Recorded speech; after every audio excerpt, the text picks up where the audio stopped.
Boa noite, igreja. Muito bem.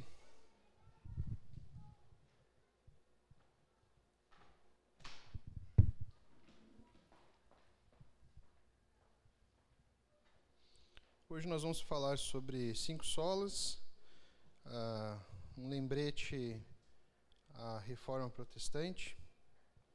Todos os anos nós fazemos questão de falar um pouco sobre reforma.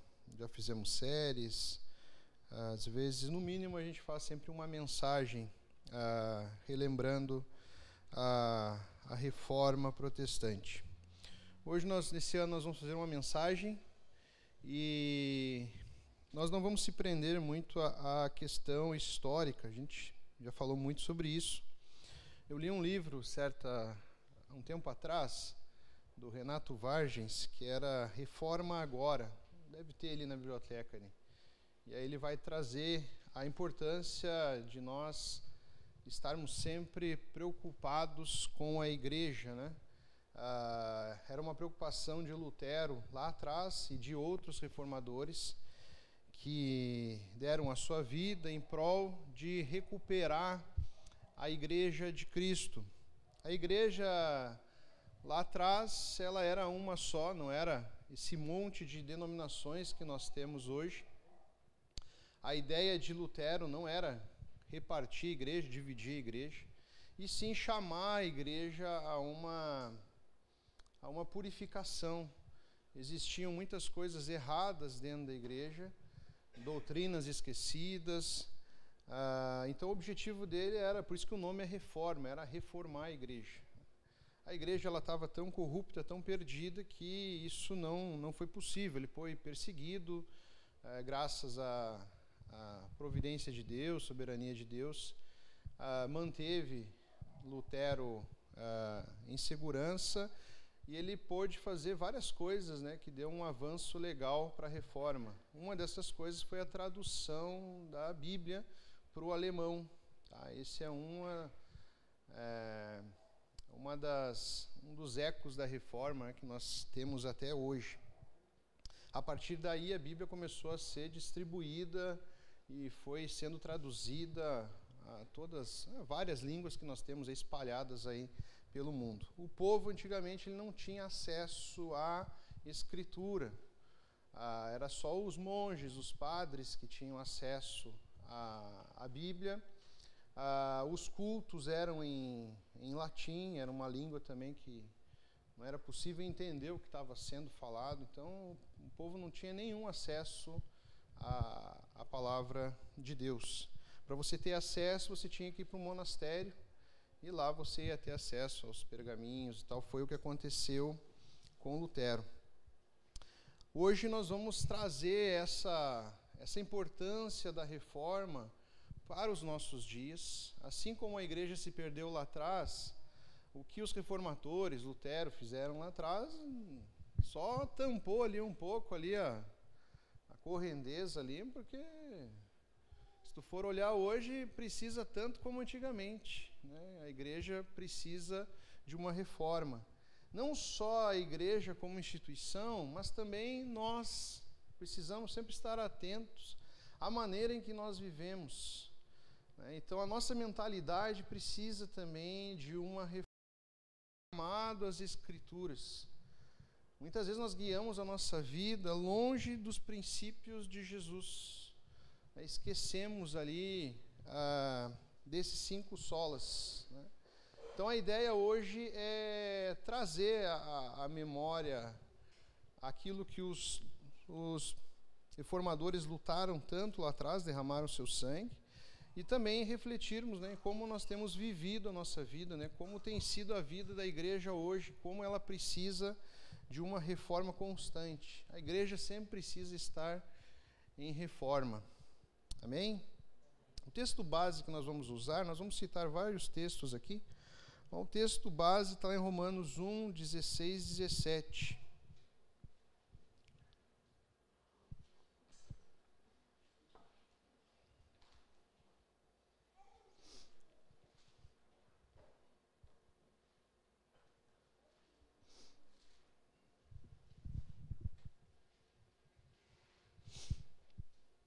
5 solas é um resumo das 95 teses que Lutero elaborou e contestou a Igreja Apostólica Romana.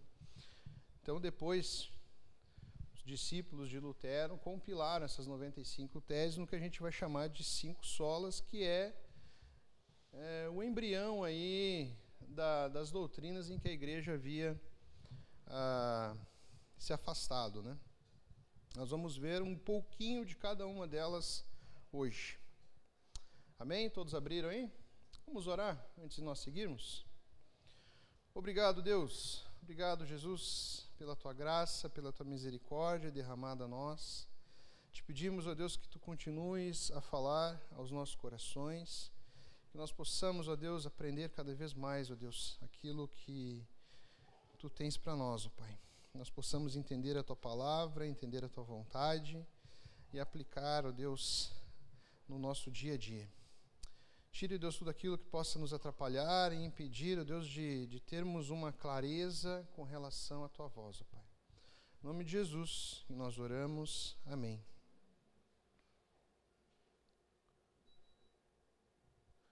Esse texto é o texto conhecido como o texto em que impactou Lutero e fez com que ele começasse esse movimento, ou continuasse esse movimento, né?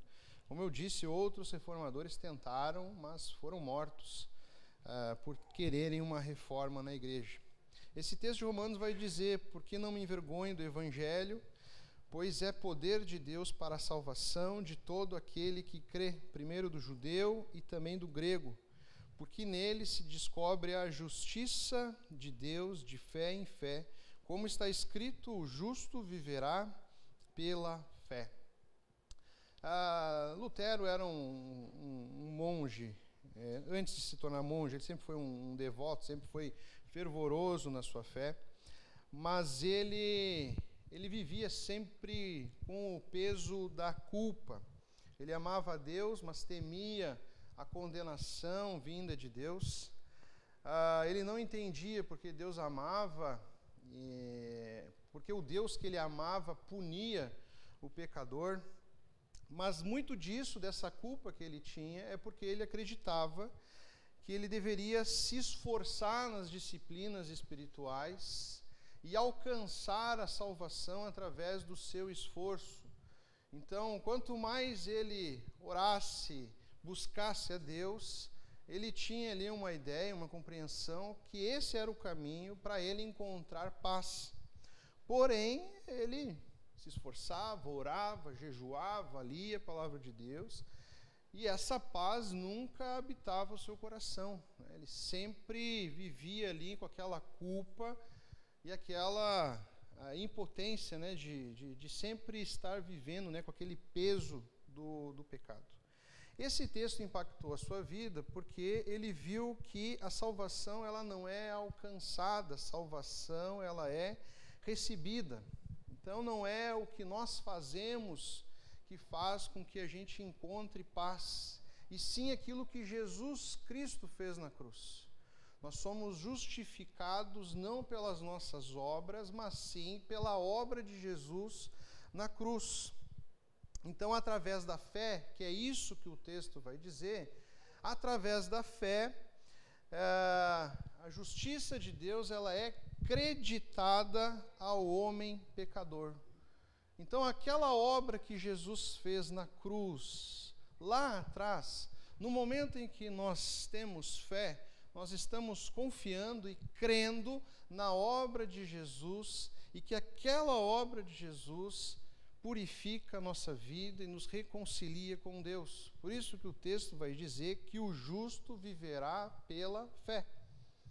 Isso impactou, mudou a mentalidade de Lutero e fez com que ele, através desse chamado de Deus aqui, através das Escrituras, ele começou ali esse movimento de reforma. Alguns ecos da reforma, para você ver a importância da reforma na nossa vida e na sociedade até hoje. Como eu disse, através da reforma, abriu-se o caminho para a tradução da Bíblia. Então, o povo não tinha acesso às Escrituras, não era permitido que o homem comum, o homem simples, pudesse ler a palavra de Deus. Lutero começou esse movimento, né? E foi protegido por um rei, e esse rei protegeu, escondeu Lutero para que ele pudesse terminar a tradução da Bíblia para o alemão. E depois disso veio inúmeras traduções, né, de homens que se dedicaram a traduzir a Bíblia, e o objetivo sempre foi traduzir a Bíblia e colocar a Bíblia numa linguagem onde o povo pudesse ler, né, sem palavras difíceis, né, sem nenhuma dificuldade literária. A Reforma defendeu que todos deveriam ler a Bíblia. Então, isso foi uma das bandeiras da Reforma, que todas as pessoas deveriam ter acesso à palavra de Deus. Isso impulsionou a alfabetização e a criação de escolas e universidades. A Reforma impulsionou a alfabetização e a criação aí de escolas e universidades. Se você for estudar, for pesquisar a história das principais universidades do mundo, elas têm origem cristã. Então, isso é muito impulsionado, né, pela palavra de Deus, né? O cristianismo nos impulsiona a aprender, né, a estudar. A impressão da Bíblia, né, impulsionou, né, a distribuição das ideias da Reforma. E também foi o início, é um grande marco do início da comunicação mundial, né? Então, através da tradução da Bíblia, deu-se início aí à comunicação, através de livros, jornais, revistas. Trouxe também para nós um senso de vocação e trabalho. A Reforma nos lembrou e nos ensinou que trabalhar é um ato de adoração a Deus. Através do nosso chamado, nós servimos a Deus através das nossas profissões. Então, antigamente tinha que ser aquela ideia que para você servir a Deus, você tinha que abrir mão da sua vida e entrar no monastério, virar um monge, virar um padre, só assim você iria servir a Deus. A Reforma quebrou isso, né? E nos lembrou que tudo que nós fazemos, nós estamos diante de Deus. Trouxe liberdade de consciência, uma frase que Lutero fala, que a consciência cativa a palavra de Deus. Esse legado, né, moldou leis, sociedade, ideias, tanto de liberdade individual também como de responsabilidade diante de Deus. Então, se for olhar aí as constituições, a maioria dos países aí, elas têm um legado da palavra de Deus ali na sua criação, na forma que ela foi esculpida. Eu vi uma chargezinha de um perfil do Instagram, é o PictoBíblia, é bem legal, eles são bem bíblicos e bem criativos. E aí eu vou meio que tentar fazer com que vocês imaginem a cena aqui para mostrar um dado bem importante para nós. Começa-se com a cena de Lutero indo pregar ali as 95 teses na porta da igreja. Aí aparece um astronauta vindo do futuro.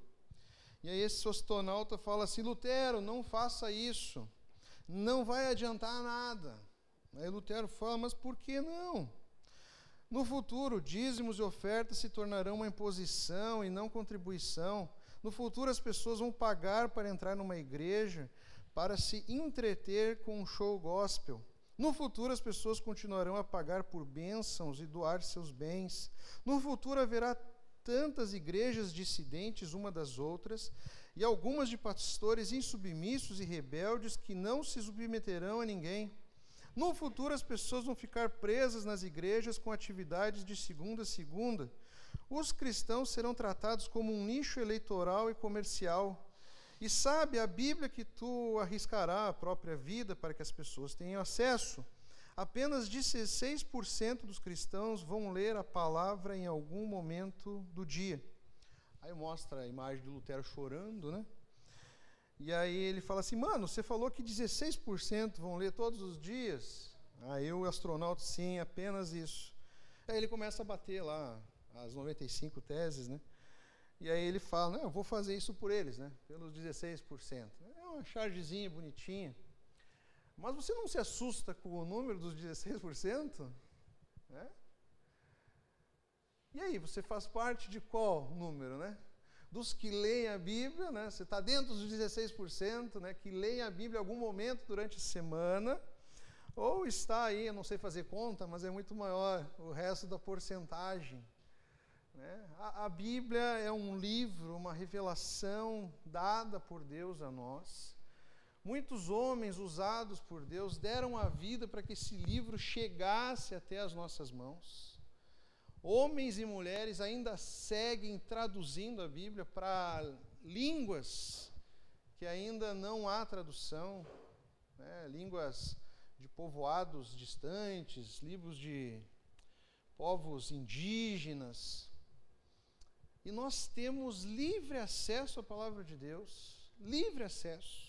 Quando eu digo livre, é livre mesmo. Fácil acesso. A Bíblia, existem Bíblias que têm uma tarja ali que ela não deve ser comercializada, porque ela foi feita com uma tiragem muito grande para ela ser o quê? Distribuída. Se você quiser uma Bíblia tem aqui na igreja para dar também. Tem as Bíblias ali que a gente vende, que são diferentes e tal, mas tem Bíblia para distribuição. Se você não tem dinheiro, não pode comprar ou nunca recebeu, você pode, através do celular, ir lá baixar um aplicativo.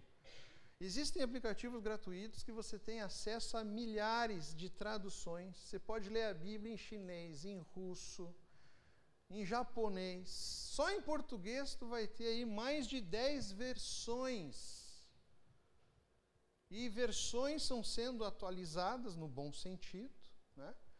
Estão sendo traduzidas e atualizadas ano a ano. Existem versões chegando às prateleiras e chegando até a nossa mão.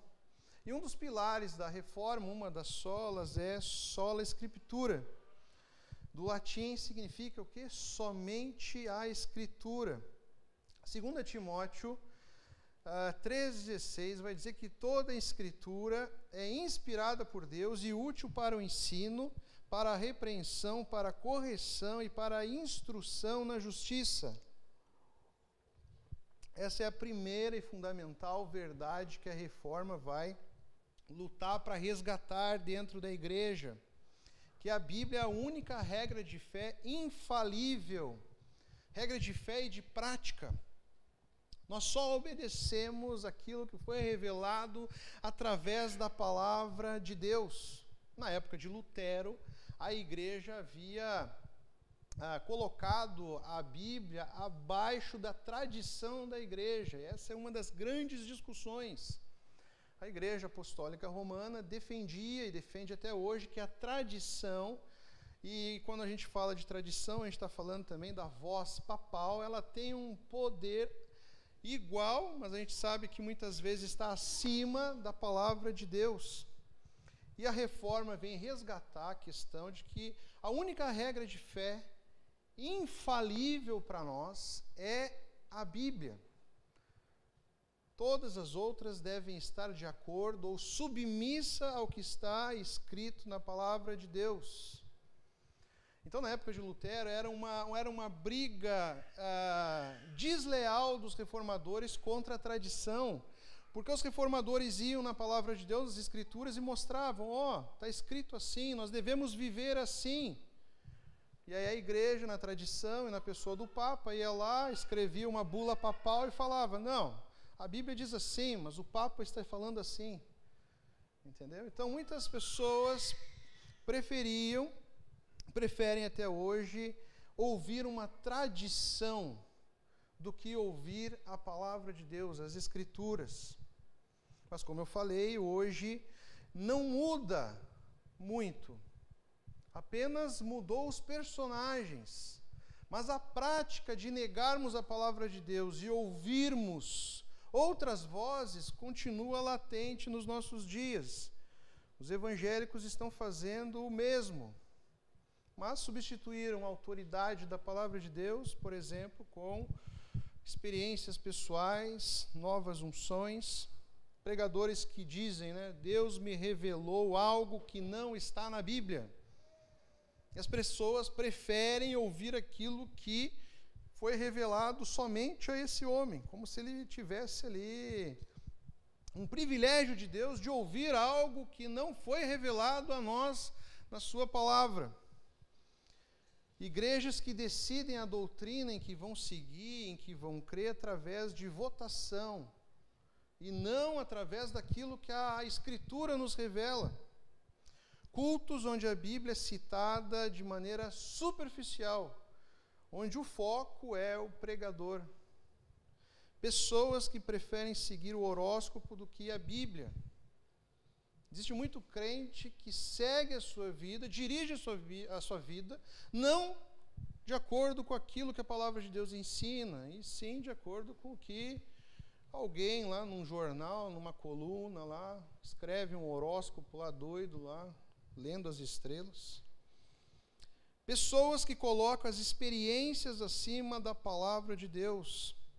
Eu sei o que a Bíblia diz, mas Deus me mostrou outra coisa. Como assim Deus vai te mostrar uma coisa que nega a sua palavra escrita e revelada? Deus não faz isso, meu irmão. Ele vai alertar que mesmo que descer um anjo do céu e disser coisas diferentes, ou querer mudar a palavra de Deus, não é para a gente dar ouvido. Não é Deus que está cochichando no seu ouvido. Saiba disso, não é Deus. Pessoas que trocam a pregação bíblica por palestras motivacionais, cânticos centrados no homem e não em Deus. Isso, infelizmente, acontece, está borbulhando nos nossos dias e está alcançando a nossa mente, o nosso coração. Decidimos o caminho, a direção da nossa vida, não pautado no que a Bíblia nos ensina, mas sim naquilo que nós sentimos, em experiências ou votos que nós fazemos. Tem gente que decide decisões importantes na vida tirando pétala de flor. Faço sim ou faço não? Faço sim ou faço não? Crendices, oriundas do pensamento humano, e não do que a palavra de Deus nos ensina. Entenda uma coisa, quando a palavra de Deus sai do centro, quem toma esse lugar é o homem, somos nós. A verdadeira reforma começa quando a igreja declara, e quando nós declaramos que a Bíblia ela é suficiente. A Bíblia é o padrão de vida para nós. O Evangelho é a mensagem a ser seguida. Um outro lema da reforma é o sola fide, somente a fé. Lá em Romanos 3, 21, 26, se você quiser abrir. A gente vai ler um pouco mais.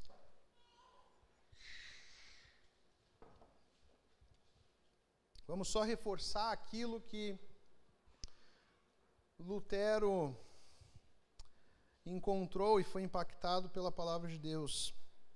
Romanos 3, do 21 ao 26, vai dizer: agora, porém, conforme prometido na lei de Moisés e nos profetas, Deus nos mostrou como somos declarados justos diante dele sem as exigências da lei.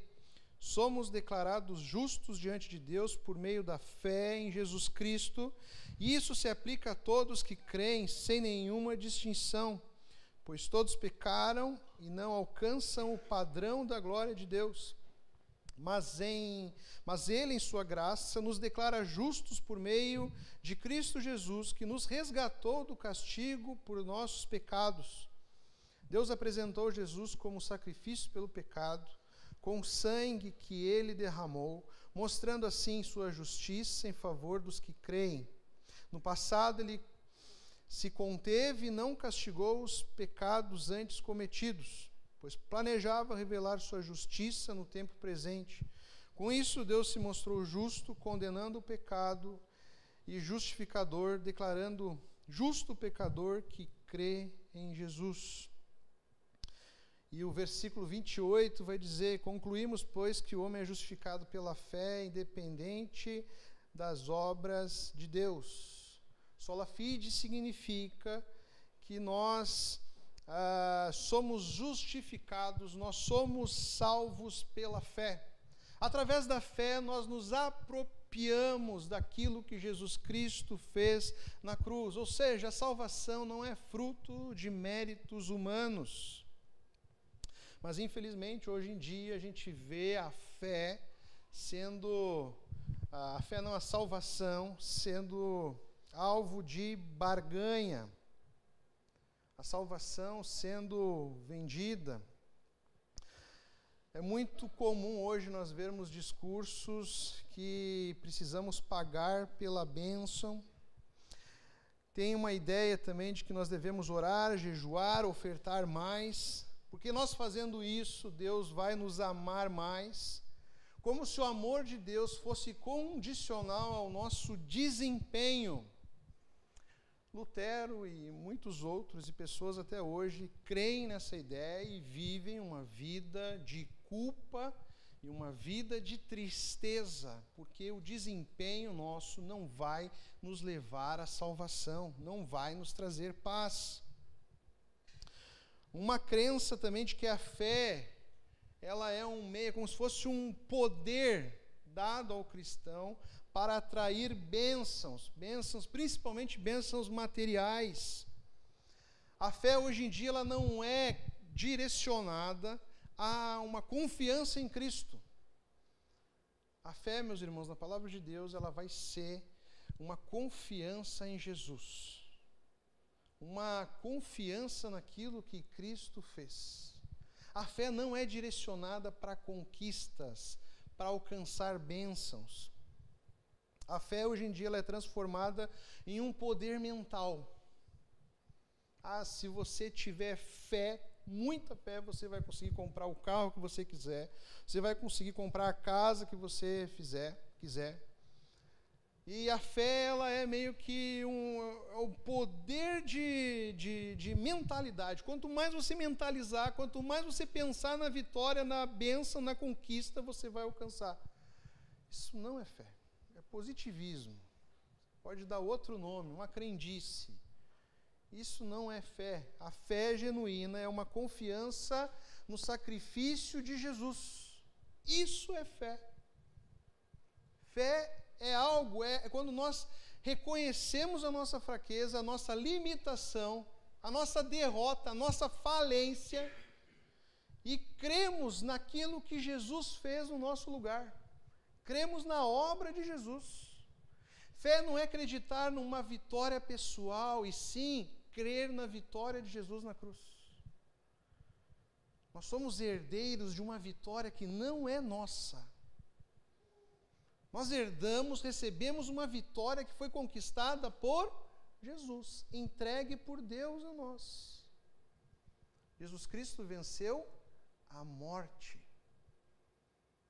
Nós vencemos a morte porque, se nós cremos em Jesus, nós fomos crucificados com Cristo. A vitória não é nossa, é nossa em Cristo Jesus.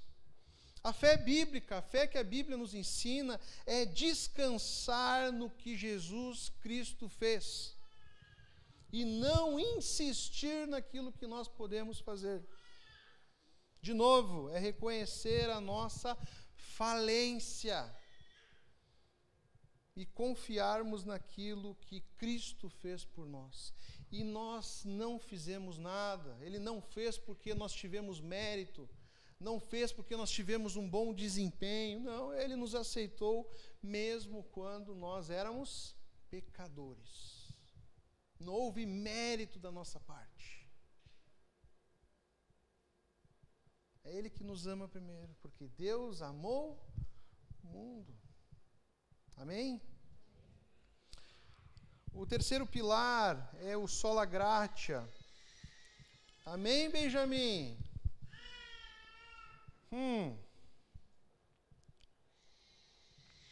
Efésios 2:8.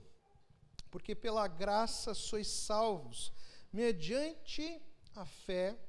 Isso não vem de vós, é dom de Deus. De novo, a graça é um favor imerecido de Deus. Não aquilo que o evangelicalismo atual tem transformado, como se a graça de Deus fosse uma moeda. Nós vamos fazer algo, ou nós vamos pagar algo, entregar algo, e assim, por consequência, nós vamos receber a graça de Deus. Era o mesmo erro que acontecia lá atrás. Lutero foi visitar Roma e ficou espantado com a quantidade de indulgências que eram pagas. Eles cobravam indulgências para tudo que você possa imaginar.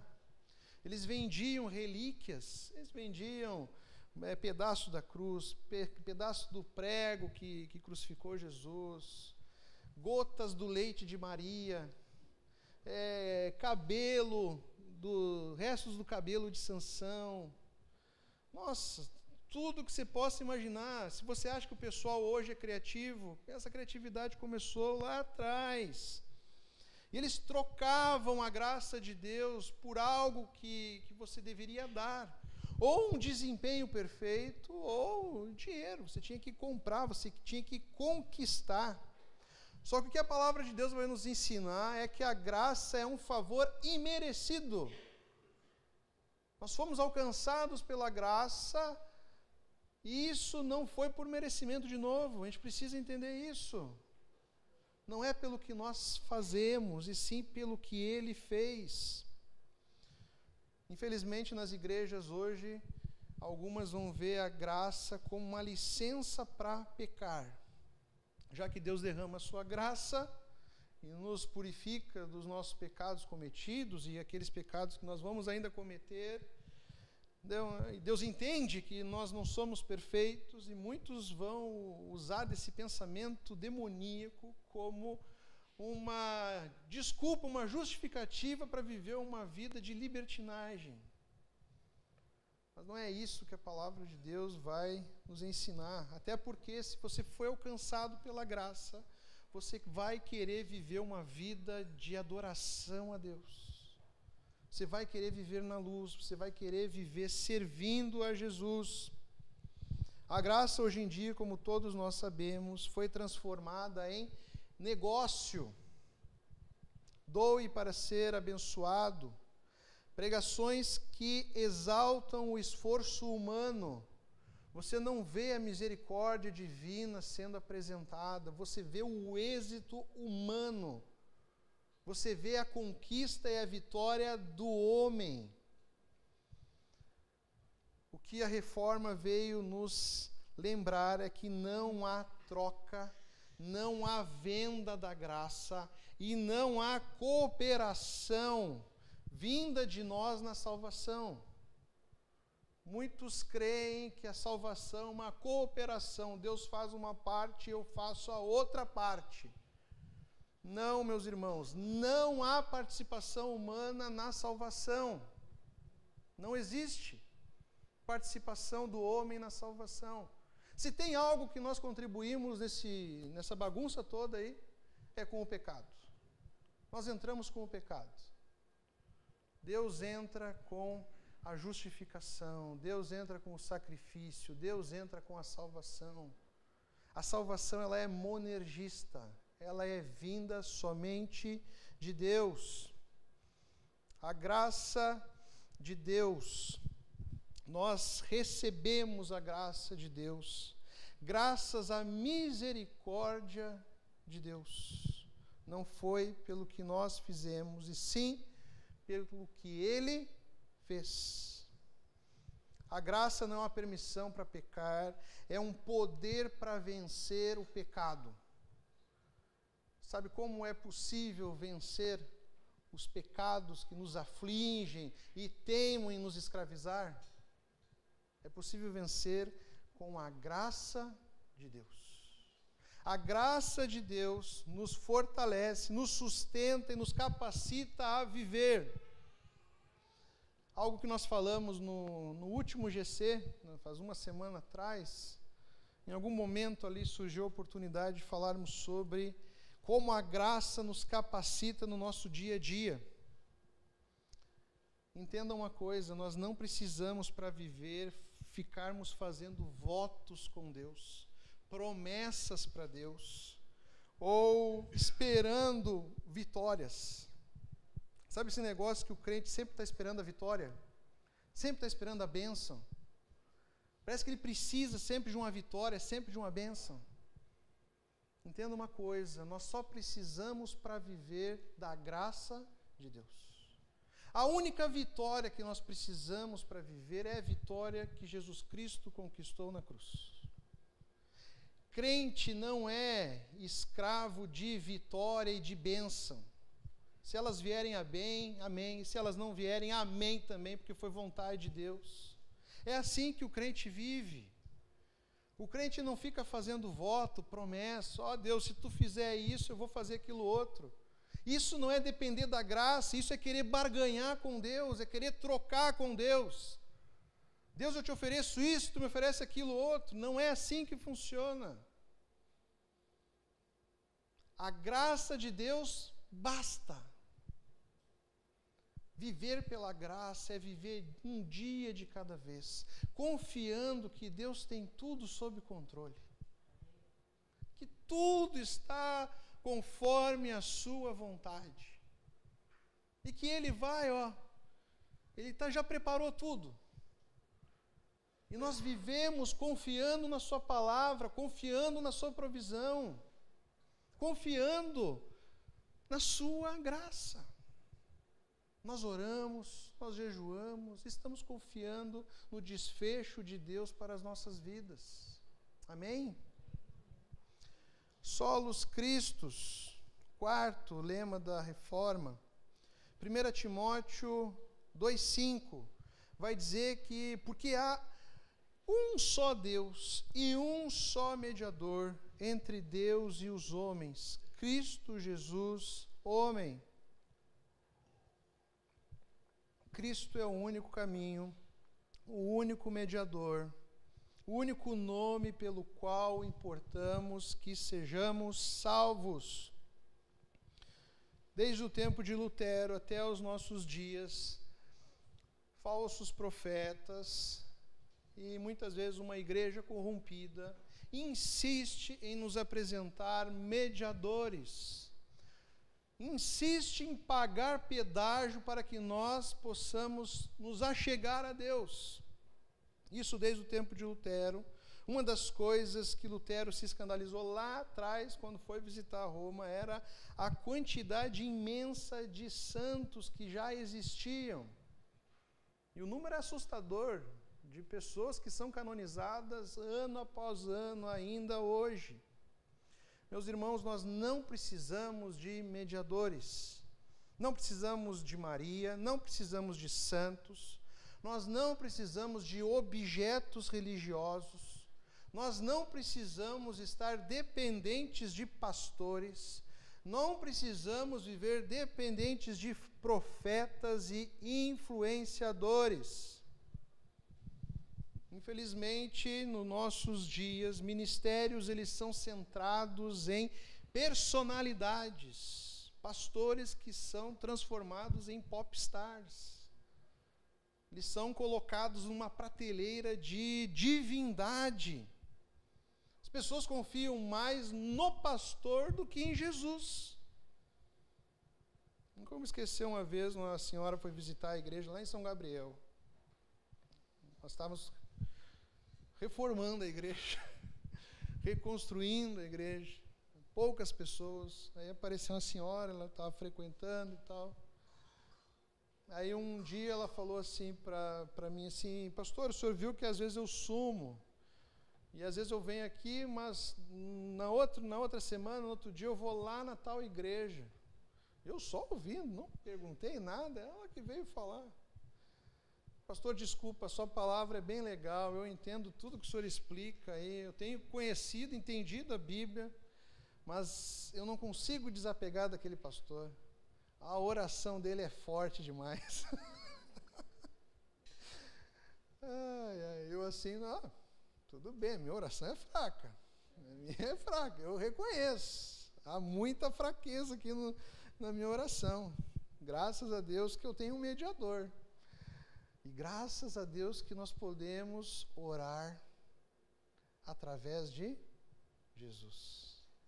Por isso que toda oração é em nome de Jesus. Ele é o nosso mediador.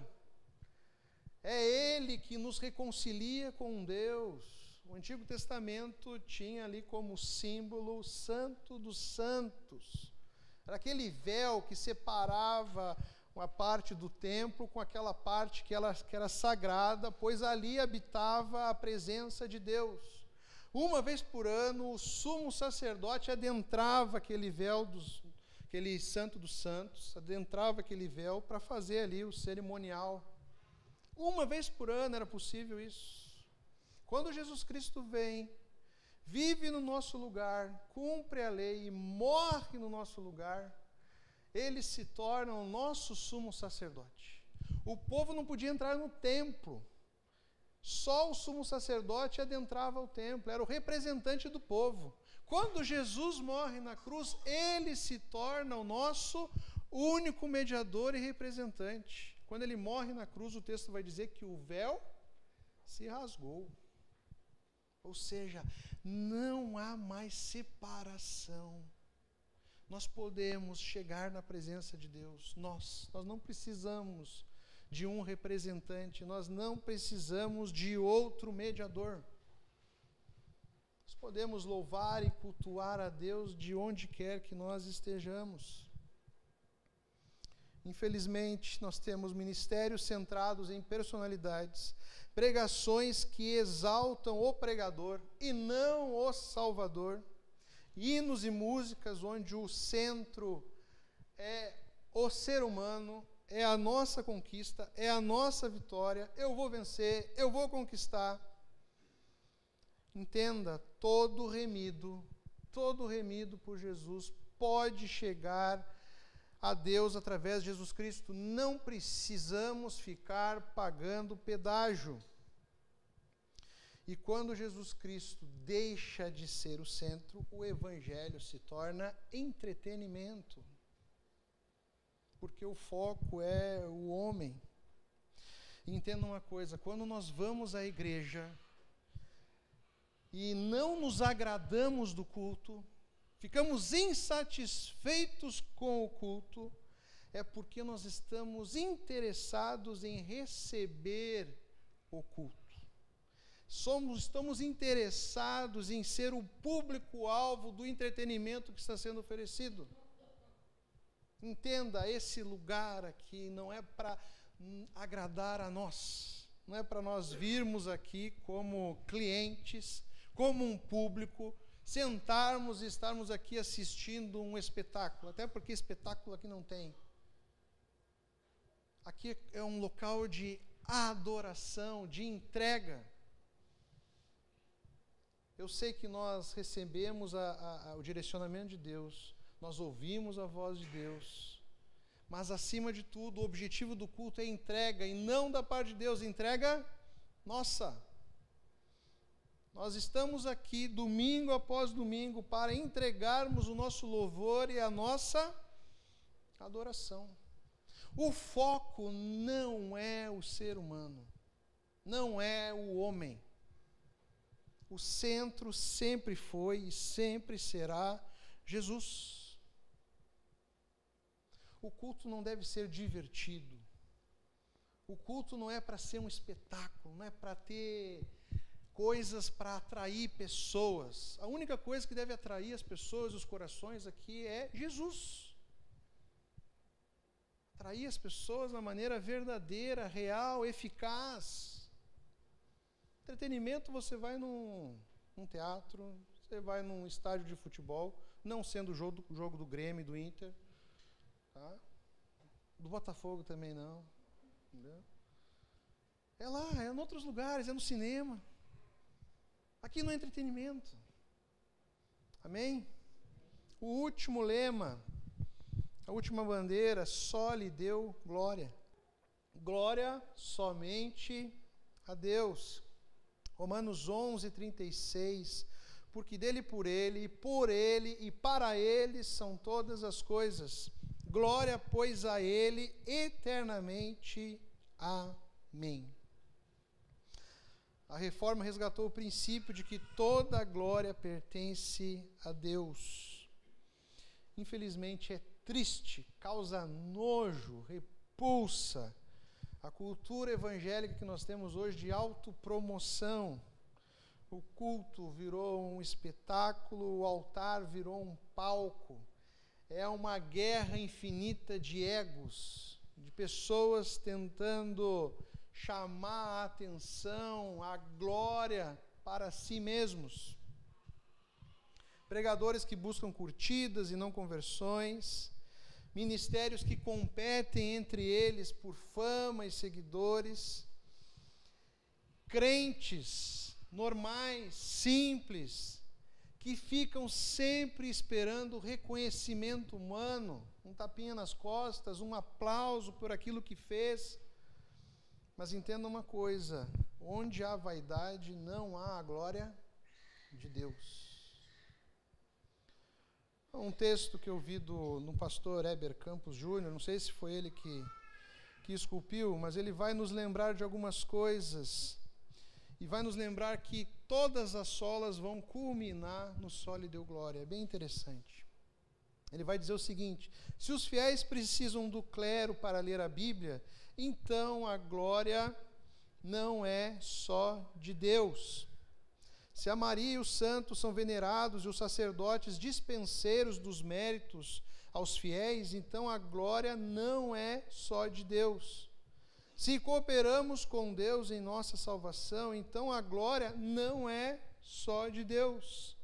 Se as nossas obras não são o meio de sermos considerados justos, então, se as nossas obras são um meio de sermos considerados justos, então Deus não recebe toda a glória. Entenda, toda a glória, todos os méritos devem ser entregues somente a Deus. Nós não estamos aqui por reconhecimento, nós não devemos estar no Evangelho, pregando o Evangelho, o cristianismo, para obter aplausos, para crescermos em cima do Evangelho, enriquecermos através do Evangelho. Eu vi essa semana, infelizmente, eu vi um trecho de um pastor popstar sendo entrevistado. É assim, é um troço de dar nojo.